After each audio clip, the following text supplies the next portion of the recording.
but X-Men, I have never laughed so hard as your cameo scenes in Extras.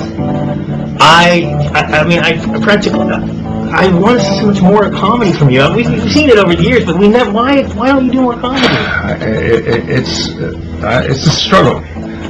Thanks to people like you, if you keep saying it, then maybe it will happen. I remind people sometimes that many years ago, I was first choice low comic for the Royal Shakespeare Company. I played Touchstone and Lawrence and Groomy, all these kind of knockabout, broad comic characters. And then I seemed to get into this category of authoritarian, benevolent, powerful, intellectual figures.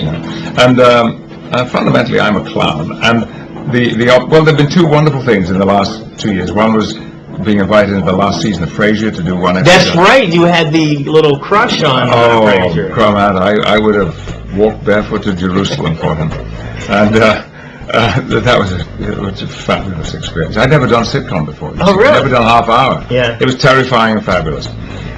But what a group they are! And then to be invited by Ricky to.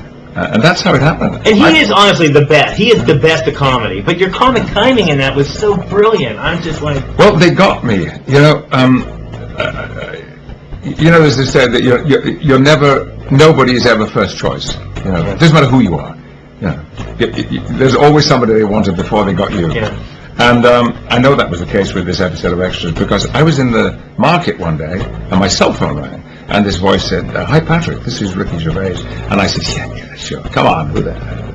And he said, "No, it really is. Would you like to do my show?" Well, I'd heard about his show because I had just auditioned the brilliant comedy actress who was to play his sidekick, Ashley Jensen, who played Maggie. Yeah. And I said, "Yes," straight away. He said, "Listen, we don't know what we're going to do. We have no idea. We're going to write this thing for you. Do you mind? Will you just leave it to us?" And I said, "Listen, guys, do it." And there was Patrick Stewart on the page. That's not my life. I mean, seeing women's clothes fall off is not my obsession. Yeah. I might have some interest in it, but it's not an obsession. And so the challenge to be oneself and yet not oneself, and the way Ricky works, that was a morning shoot, and I might say that it's up there with one of my most fulfilling days' work. Going into X-Men, because that was just brilliant. I could talk about that all day. Oh, but I was disturbed by, because I guess I get into these movies too much, but I was disturbed to see you walking around in this movie. It really affected me. I'm thinking, am I crossing the line of fandom here and so forth like that? And do you get a lot of that, people who are, this is their character and you're messing with it? Yes, somewhat. I don't think anybody's going to accuse us of messing with Xavier. There's been a certain loyalty to the Bible, the history of this entire series. But it's an eye-catching way to open the movie.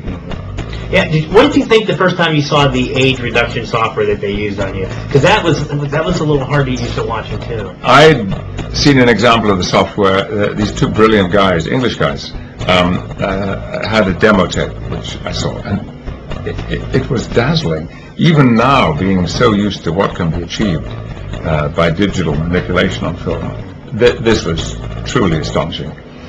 Even so, I was unprepared. I only saw the movie 2 days ago. Oh, okay.